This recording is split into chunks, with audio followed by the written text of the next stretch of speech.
어떤 물건이든 오래 사용하면 낡고 닳는 것처럼 우리 신체도 노화에 따라 다양한 병이 찾아오는데요. 다리가 O자로 휘어서 양쪽 무릎이 붙지 않거나 무릎 사이가 벌어졌다고 느끼신 적 없나요?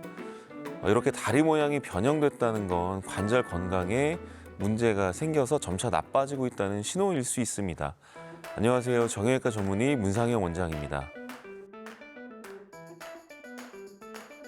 다리가 X자다, O다리다 이런 얘기 주변에서 많이 들어보셨을 텐데요. 다리는 일자일 때가 가장 좋습니다. 다리가 일자여야 체중이 무릎 중간을 통과하면서 좌우 균형이 맞는데요. 이게 X자든 O자든 변형이 되면 한쪽 관절 연골을 더 사용하게 되고 관절염이 진행하게 되는데요. 조금 흰 거라면 큰 문제 없지만 일정 각도 이상 변형이 되면 관절 건강에 별로 좋지 않습니다.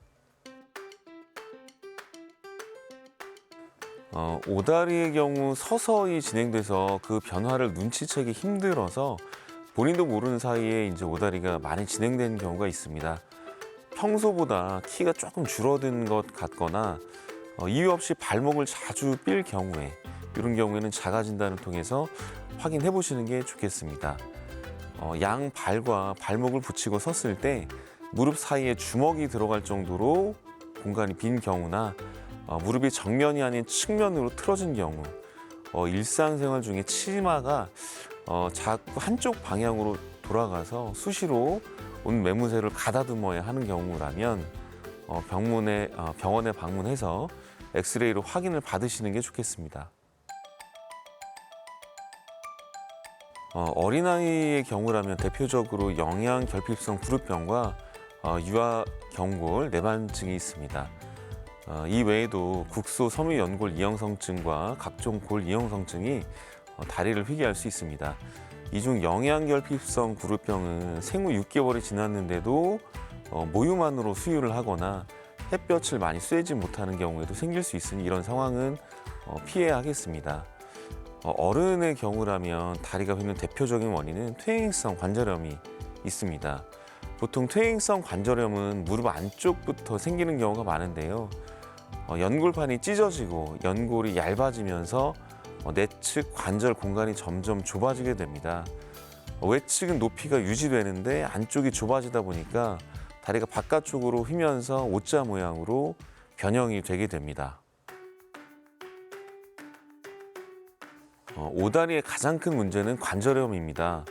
오다리가 되면 체중이 무릎 중간을 통과하지 않고 주로 무릎 안쪽으로 통과하기 때문에 무릎 양쪽의 연골을 이용하지 못하고 무릎 안쪽에 있는 연골만을 이용하게 됩니다. 따라서 무릎 안쪽의 반월상 연골판이나 반절 연골이 더 빨리 닳게 되고 점점 더 오다리가 진행하게 됩니다. 관절염 때문에 오다리가 생기는 경우가 많은데 오다리가 되면 관절염이 악화되기 때문에 관절염의 악화를 막기 위해서라도 오다리 치료 필요합니다. 그럼 O자형 다리는 어떤 방법으로 교정할 수 있을까요? 어린이의 경우 정상적인 생리적 내반슬에 속하는 오다리는 그냥 보시면 되지만 정상 범위를 벗어나는 경우에는 보조기 착용이 필요할 수도 있습니다. 성장판이 열려 있는지 성장 동력이 얼마나 남아 있는지에 따라서 성장판을 반쪽만 잡아주는 수술을 통해서 오다리나 X자리를 교정할 수도 있겠습니다. 성인의 경우라면 보조기나 물리치료 등의 방법으로는 한계가 있고 수술적 치료만이 효과적인 방법이라고 할 수 있습니다. 모든 환자가 수술이 필요한 건 아니지만 오다리의 정도, 무릎 안쪽의 관절염이 진행된 정도에 따라서 정강이뼈 위쪽 부분에 절골술과 뼈이식을 통해서 다리를 일자로 필 수가 있습니다. 이 방법은 이제 관절염이 무릎 안쪽에 국한된 경우에 가능하고요.